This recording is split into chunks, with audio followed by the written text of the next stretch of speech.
Okay. So far, looks like just you and me, Dan, so far, but that's okay.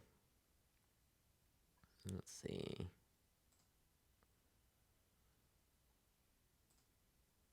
Yeah, no problem, Dan. We'll see if anybody else comes along, but even if not, no big deal. It'll be interesting to see if Keynote plays along with us. It's a little it's difficult to show animations over streaming, so we're just gonna see.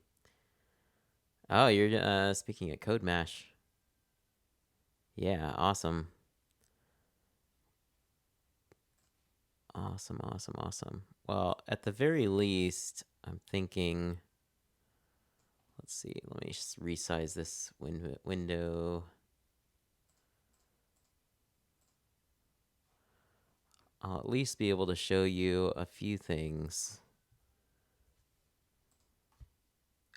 Honestly, the UI for Keynote is so confusing that hopefully just being able to show you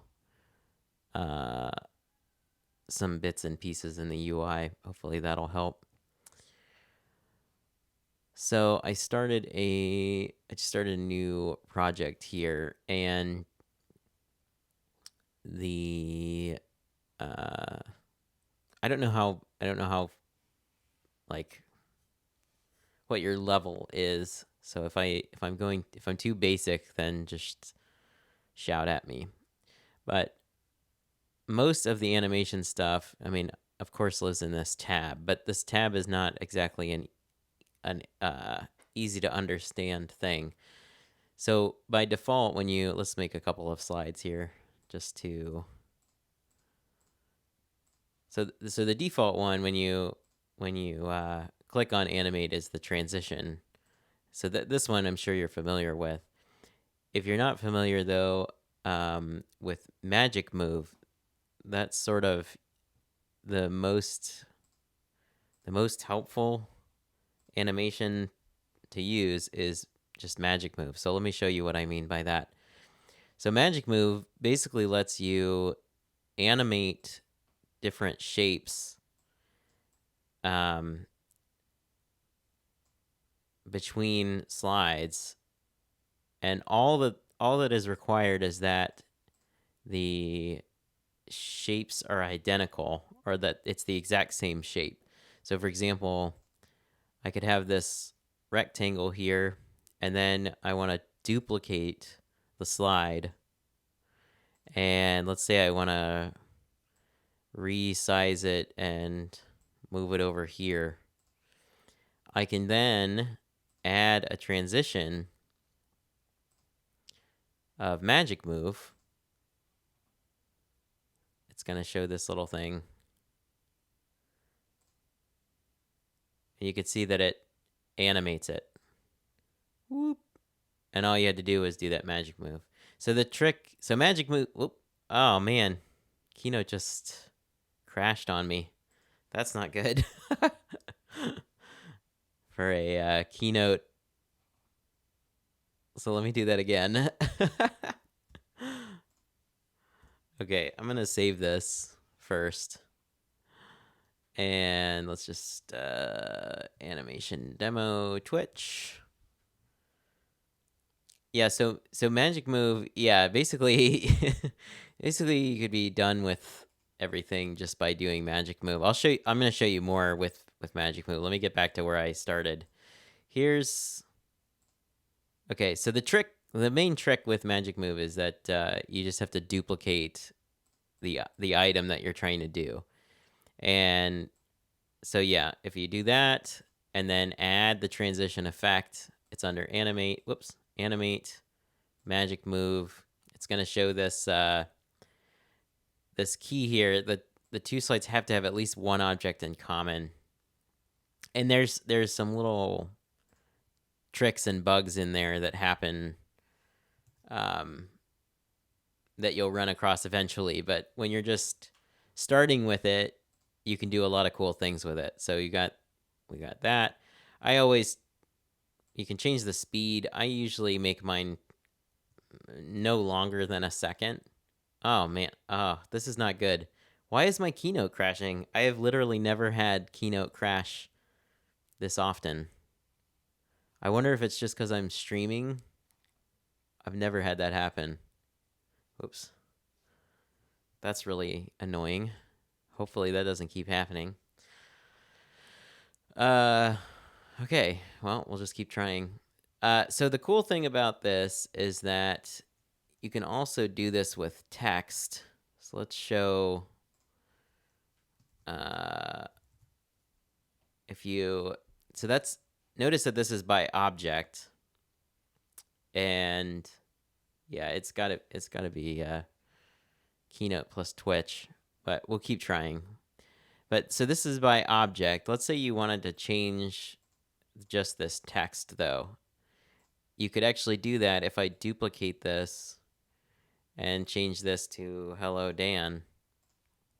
I can add a magic move transition, and at first it's gonna gripe, so you notice that it just fades it out, and that's not what we want. But if we do it either, let's see if by word, no, by word, but if you do it by character, this is typically what I do with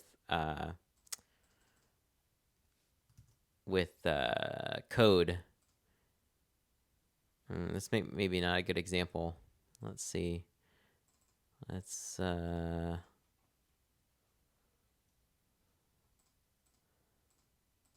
because like I did, let me open up one of the talks I just gave, because I know I did it in some code I just used. Where was it? Oh, well, I know I used it up here. Sorry, bear with me. I just want to find a good example of that. Here we go. So this is by character. I go from what messages do we need about state to what actions do we need. And you can hit preview and see it moves around. So this works nicely for code. You don't want to overuse Magic Move, but it is handy. I think the handiest is with the visuals. So that's the second part. So the first part of it is the duration.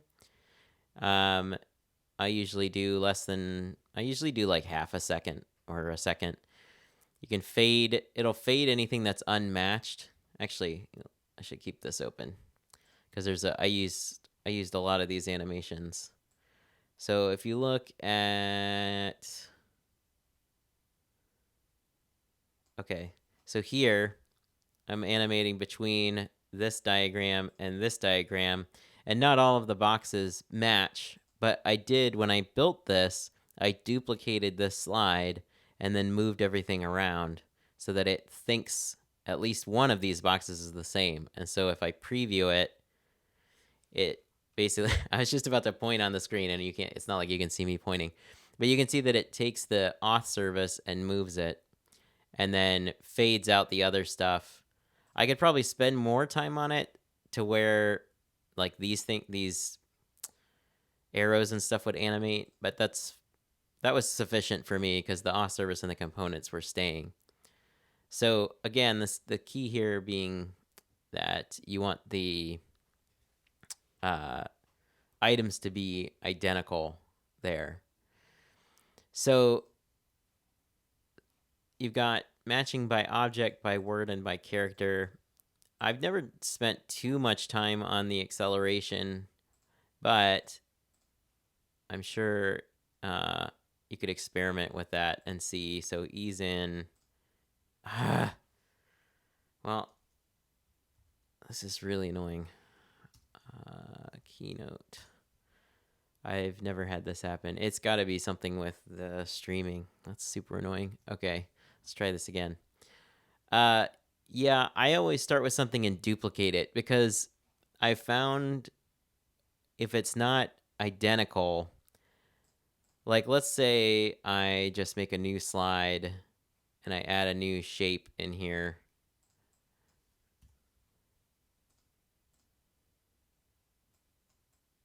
And do this. Let's see if that does it. Oh, it does it. Well, I've just run into it a lot where maybe it's with text. There's some things where Keynote is inconsistent, like, for example, with code, if two blocks of text look the same, it still won't animate it because it's like not an identical object, and that might just be specific to text and not with shapes. But so Magic Move is sort of the go-to for most things. Just duplicating and doing that. And like I said, you can mess with that. You can mess with having it start at different times. And then you can get into more interesting animations. So Keynote has this concept of build in and then an action and then build out. So build in is when the object is appearing on the screen, and so that's how you can have like a dissolve or something like that.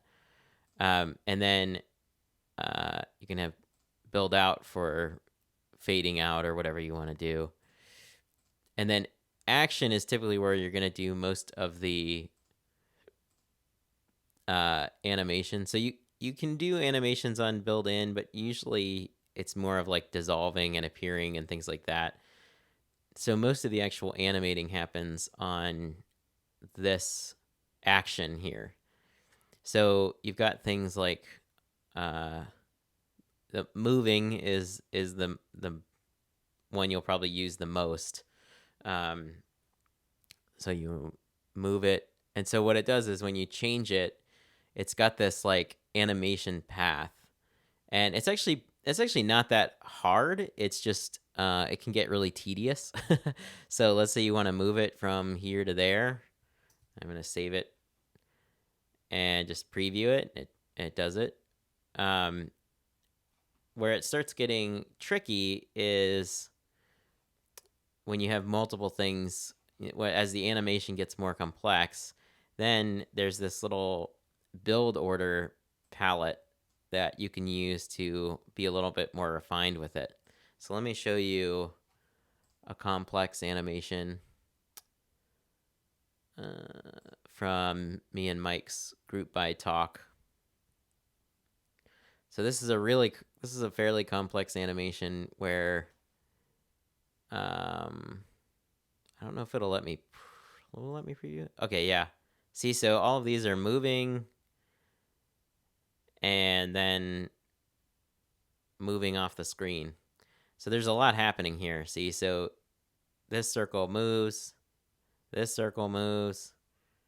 and but you're basically just, even though it looks really complex, oh, and then you add the opacity one to the opacity one will let it fade out.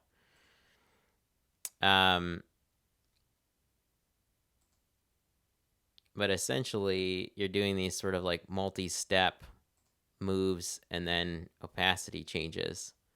So, yeah. Does it work with graphics as well? I haven't ever done it with graphics. I don't see why you couldn't, since a graphic is just an object. I would think that you could just move. I would think you could just animate an image just like you could. I don't really have any offhand, I don't think. Well, here we go. I'll just like fade and move. That's a...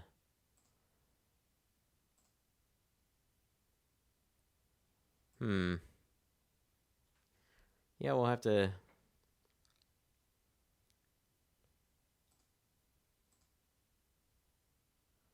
I'll have to try that with an actual graphic.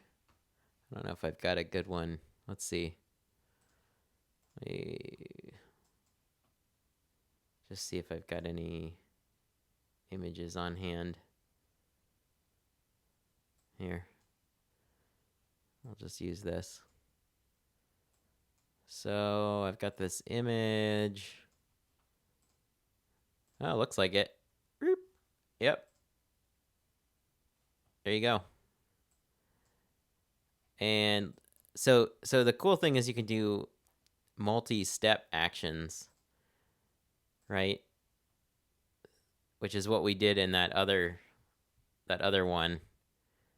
And you can bend it around so that it moves like in an arc. So now we've got whoop, and if we go back and just start it all. So, and then you can mess with, let's say we want to have all of this happening together. So down in this build order is where you could do this with build 1, after build 2, and now it should do, everything all at once. So, yeah. So that's sort of a basic step here. Got that, we got that. What else can we do? We've got, let's add another action. Yeah, it's really not,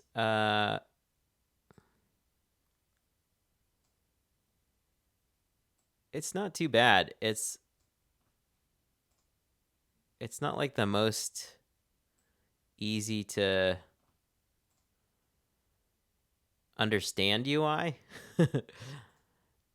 But yeah, that's working pretty well.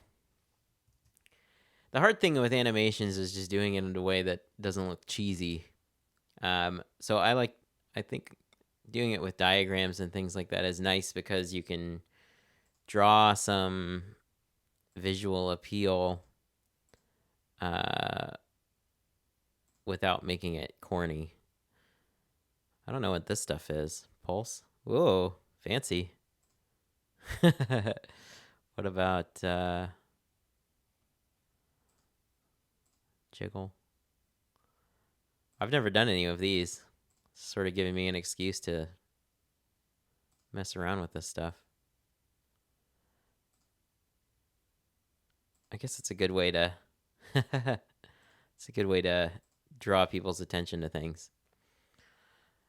What else?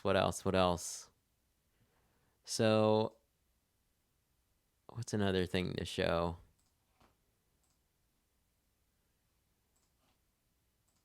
Build out. I mean, that's really all there is to it, honestly. It's not, I mean, there you can get, the thing is, you can, as you get more complex with animations and have things transform, you'll start running into more edge cases. So let's see. For example, when you are doing this with code,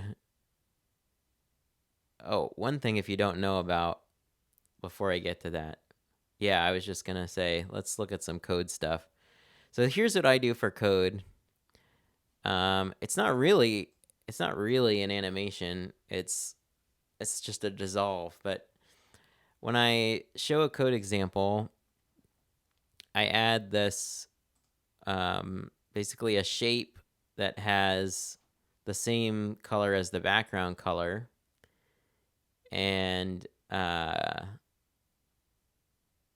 change the opacity on it. See, so it's at like 77%. And then I can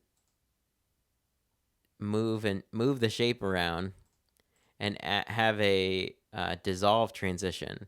So that's what does that cool, like, it looks like you're changing, like you're sliding the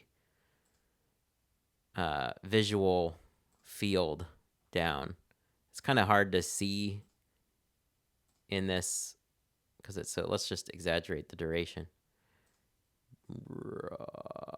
Yeah, there you go. And it shows, it sort of gives the illusion that you're changing the visuals.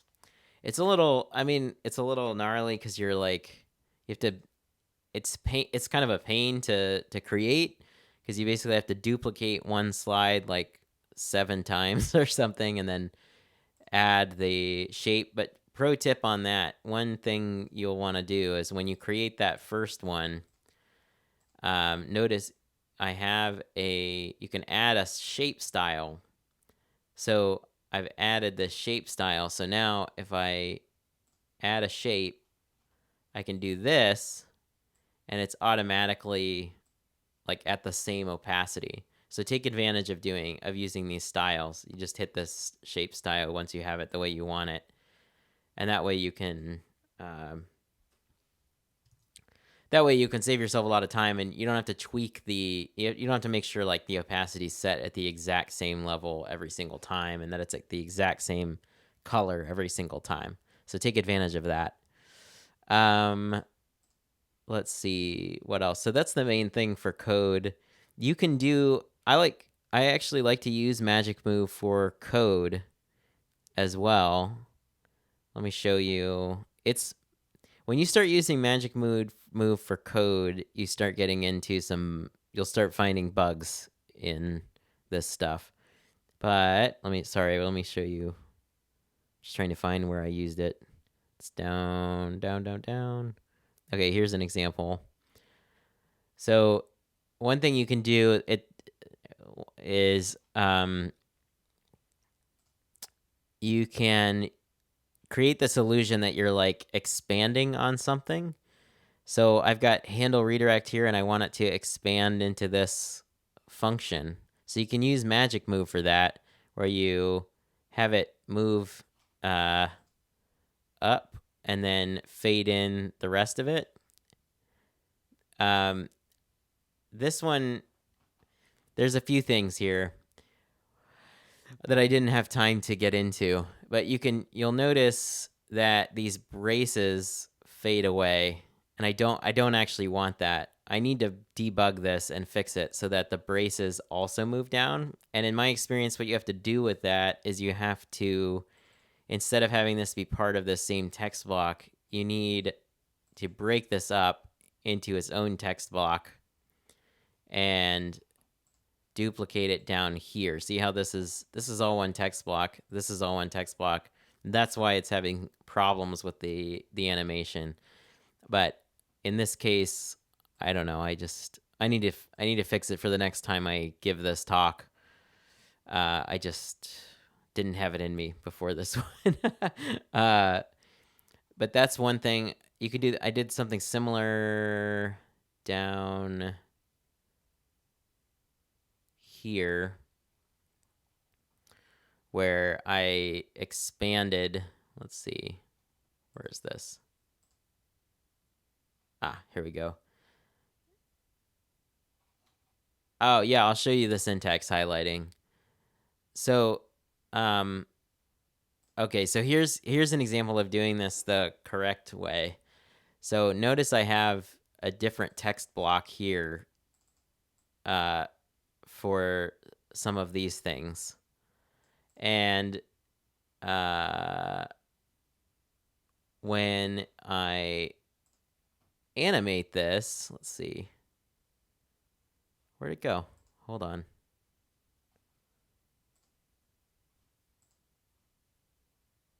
Oh,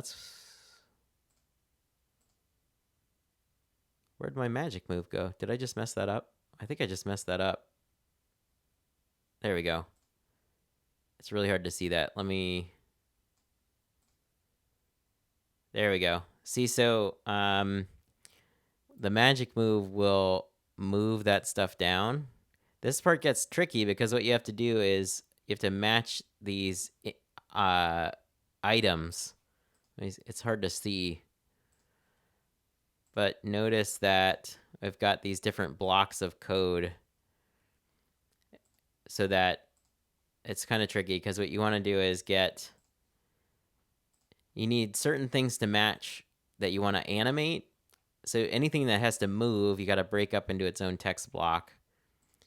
See, so this is its own text block, and it animates. I have it animating, let's see, where it moves down like this. And if I look at there we go.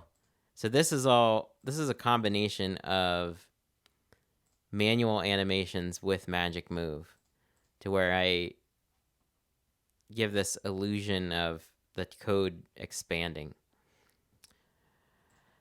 So I guess I wasn't doing Magic Move there. I was doing Dissolve.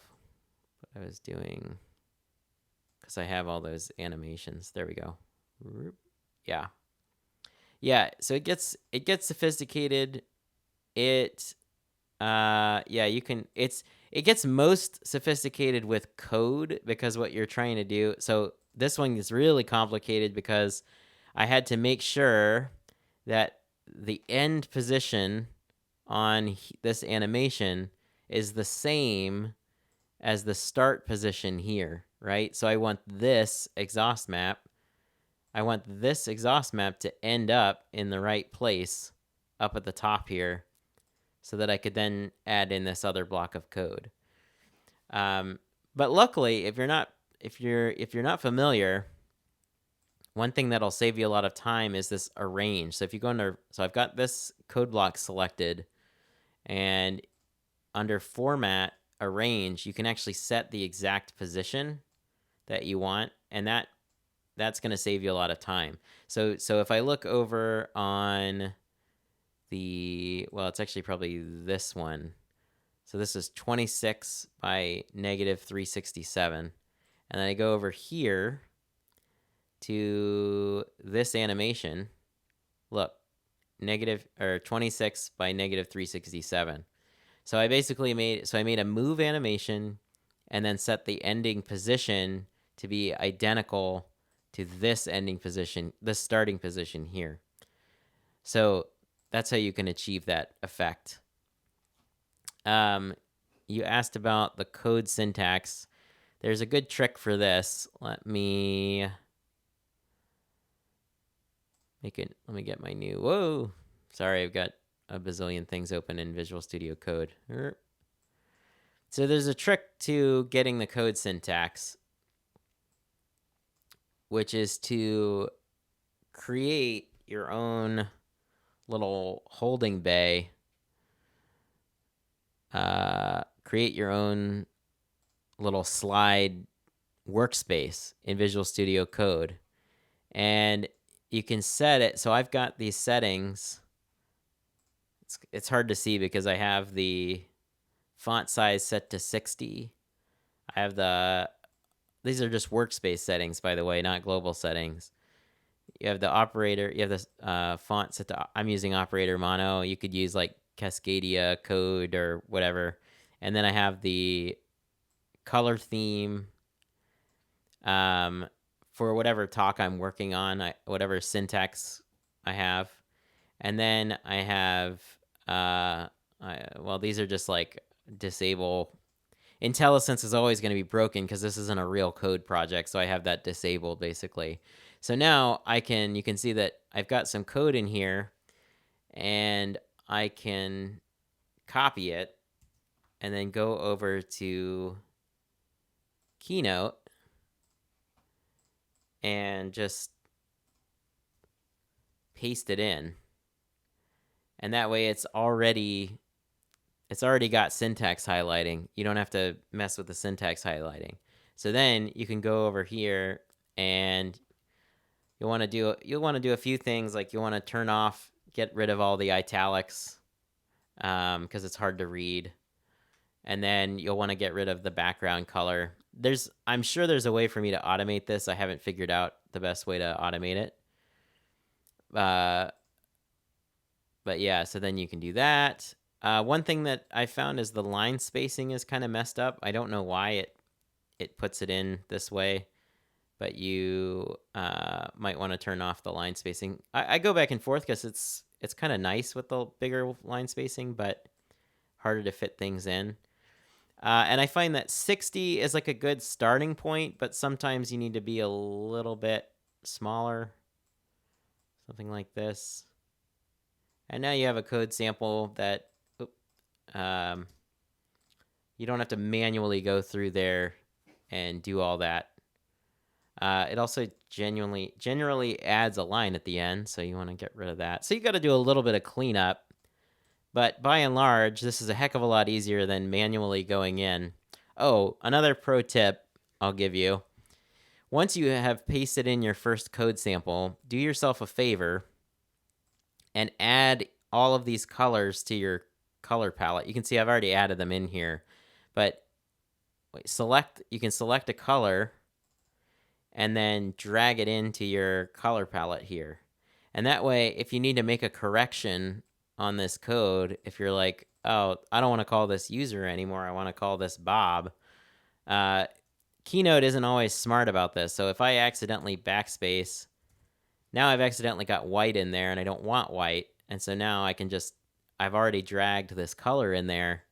And so now I can fix my syntax highlighting. So that's another pro tip. Let's see, what else? That's sort of the bag of tricks. Just the basic animations, the arrange palette, the text color palette, and the build order palette are sort of the best kept secrets, along with obviously magic move is sort of like the key. You could get really far just doing magic move.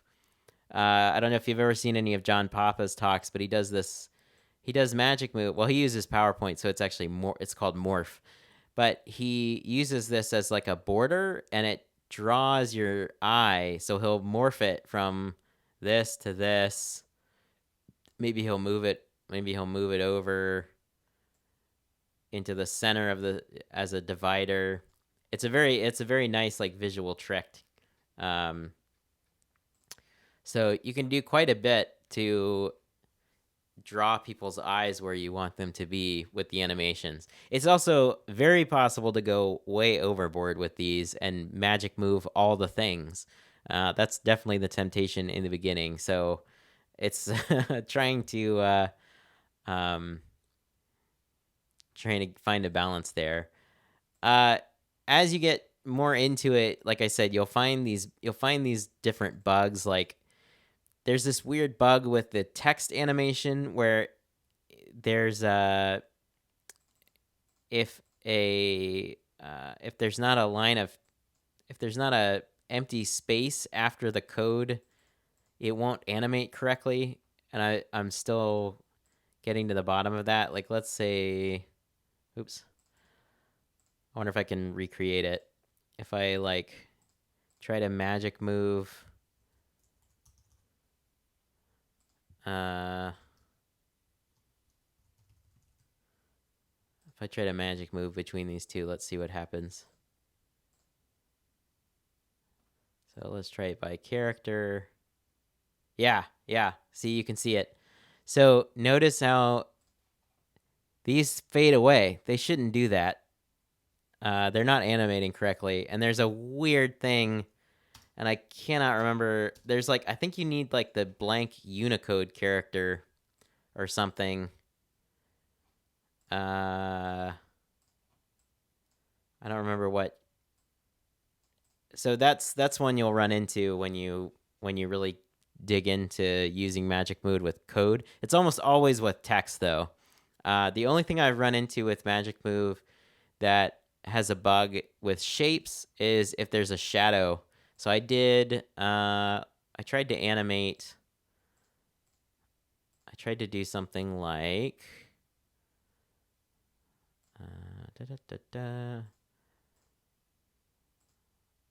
like this. Let's do no fill.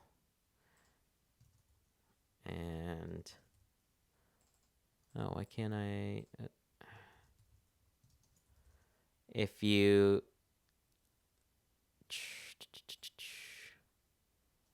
let's see if I can recreate this for you, because this is a weird one. Shadow.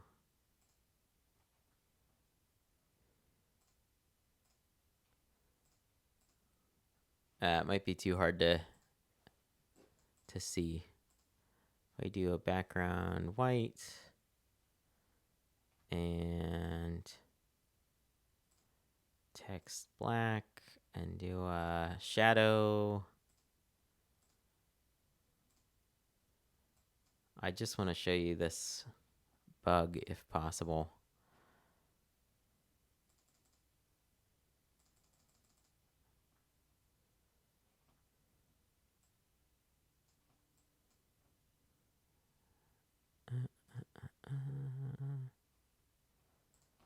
Let's try it.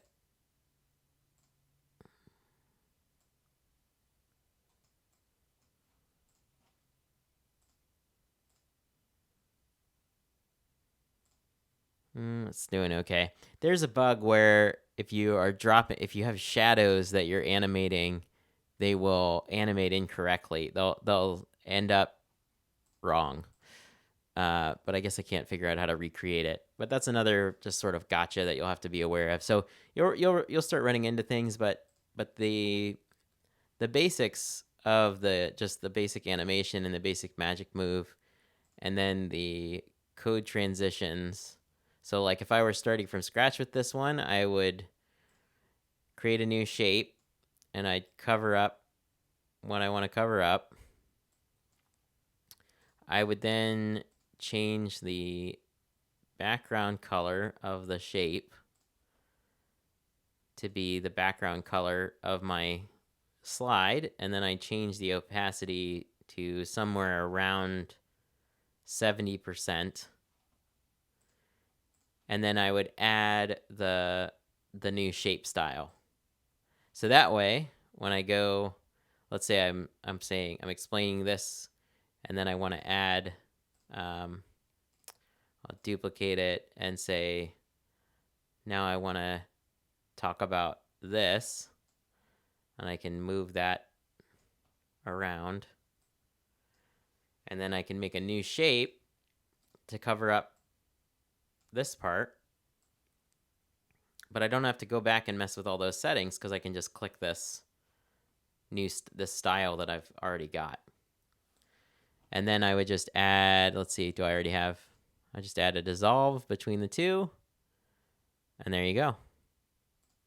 So,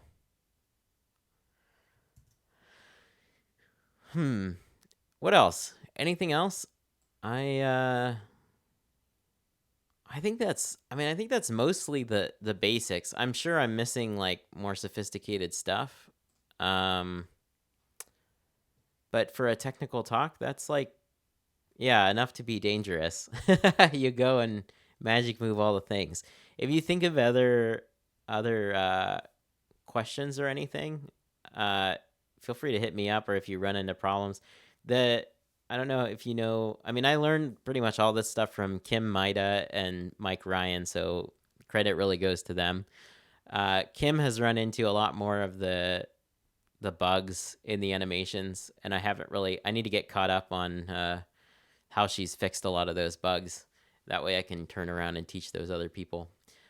But yeah, no problem, Dan. I'm happy to help. And I'll probably keep doing stuff like this. Any resources for inspiration? I would definitely look up Kim's stuff. Let me find. If you go, she usually posts her slide decks. But she's sort of a wizard. This is my boss, to be fair, but she's also a friend of mine. We were friends before she was my boss. But if you look for I thought she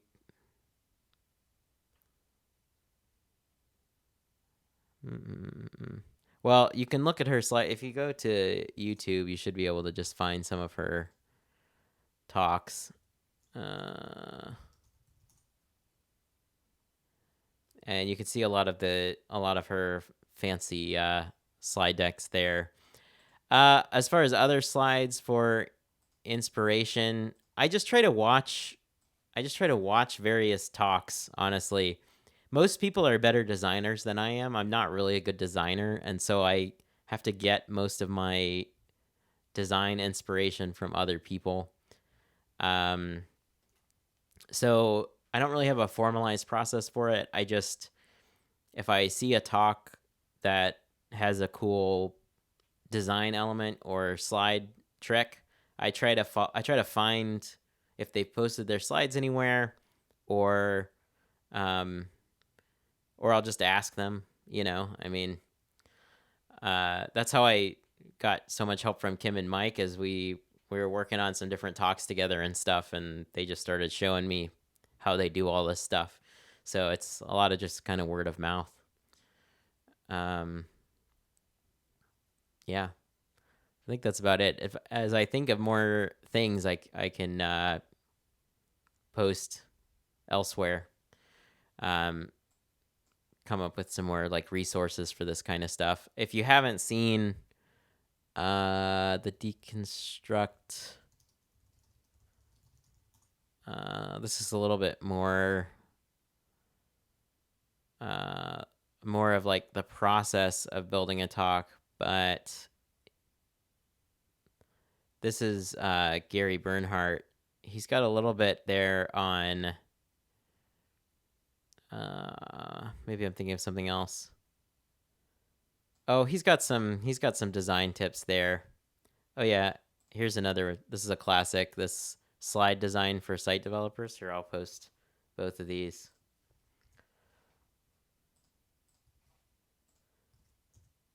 Thanks, Dan. Thanks for coming by. Let me know if I can help you and with anything else. And yeah, I'll talk to you soon.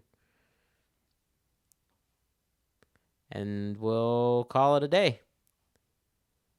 See ya.